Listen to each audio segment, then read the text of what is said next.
Bonjour, bienvenue sur ma chaîne. Merci de regarder mes vidéos. Aujourd'hui, un petit partage, encore une fois, de ma préparation. Vous savez que l'objectif de ma chaîne, c'est de vous faire partager en fait ce que moi je fais pour me préparer. Et donc, aujourd'hui, on va parler d'IEM, d'impulsion électromagnétique.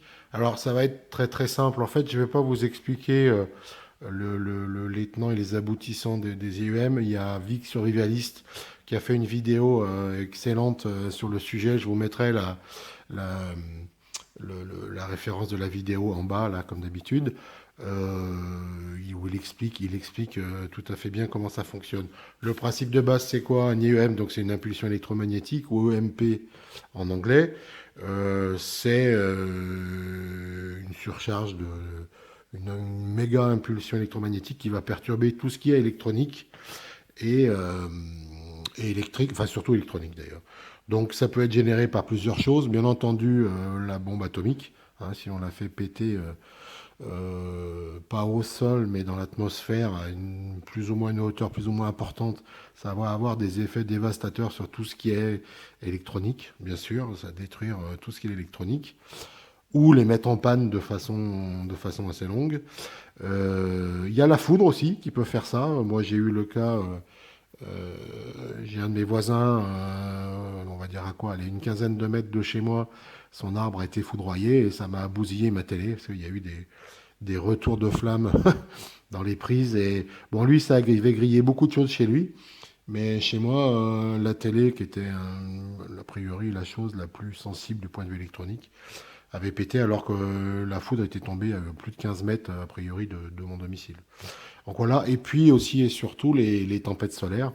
Donc ça peut provenir du ciel. Alors l'idée ici, c'est que, euh, enfin, bombe atomique, pourquoi pas, encore qu'on sait qu'a priori, normalement, si tout se passe bien, on ne devrait pas en avoir, mais encore que, encore une fois, il faut se préparer à tout.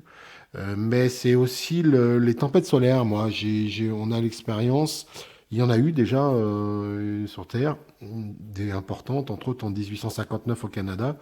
À l'époque, il n'y avait que des systèmes électroniques très très faibles, des télégraphes en fait. Et il y a eu des explosions de matériel, enfin ça a tout pété. Il y a eu des télégraphes qui étaient en contact avec leur matériel qui ont été morts foudroyés. Bref, tout ça c'est assez sérieux, donc il faut pouvoir se protéger. Alors vraiment, alors, encore une fois, une préparation pour pot de balle, vraiment quelque chose de base. Bah, c'est la cage de Faraday pour protéger son matériel électronique des EEM, c'est les cages de Faraday. Donc, cage de Faraday, c'est quoi? C'est une, ça peut être fait par un grillage métallique qui va entourer ce que vous voulez protéger, ou bah, une boîte métallique. Alors, encore une fois, la préparation à 2 balles. Ici, des boîtes métalliques, des boîtes de gâteaux, hein, vous voyez, la mère Poularde, voilà, les galettes sablées du Mont-Saint-Michel. Heureusement qu'il y a ça. Ça, c'est une boîte, encore pour des gâteaux aussi, de Lacre, hein. C'est mon amie Véronique qui me l'a donné d'ailleurs. Merci à Véro. Et donc, bah, ça, c'est tout à fait efficace pour se protéger des IEM électromagnétiques, donc des impulsions électromagnétiques. La base, tout simple, toute bête, c'est qu'il faut une boîte métallique et puis il faut qu'à l'intérieur, les matériels que vous voulez protéger ne soient pas en contact avec les bords. Donc en fait, il faut l'isoler. Vous voyez, moi par exemple, j'ai mis du carton.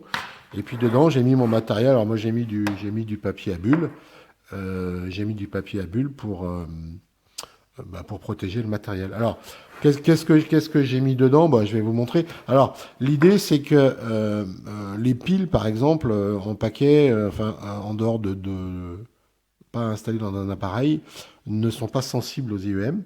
Donc vous n'êtes pas obligé de les mettre dedans. Par contre, à partir du moment où vous laissez des piles dans un matériel, là, il peut y avoir problème. Donc, l'intérêt de protéger éventuellement, c'est des chargeurs de téléphone, puisque dedans, il y a de l'énergie. Évidemment, bah, moi, c'est ce que j'ai mis, hein, donc ma petite radio FM, mes talkie-walkie, bien entendu. À savoir que toutes les lampes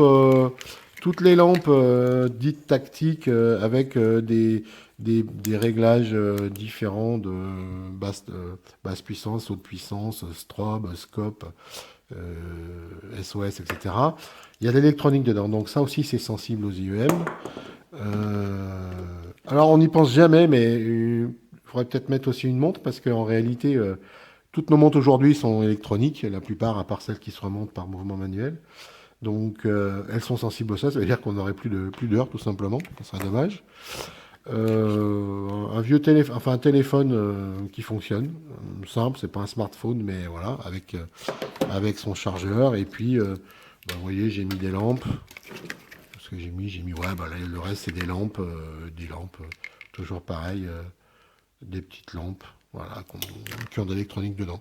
Donc, c'est vraiment, alors, ça c'est une boîte qui me sert à ranger mes affaires, hein, d'abord et avant tout.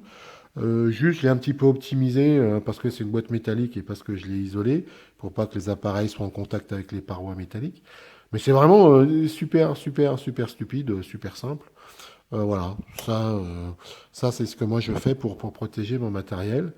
Voilà, sachant que là on n'est pas encore une fois sur la guerre nucléaire, mais ça peut être aussi des événements naturels et une tempête solaire, c'est déjà arrivé.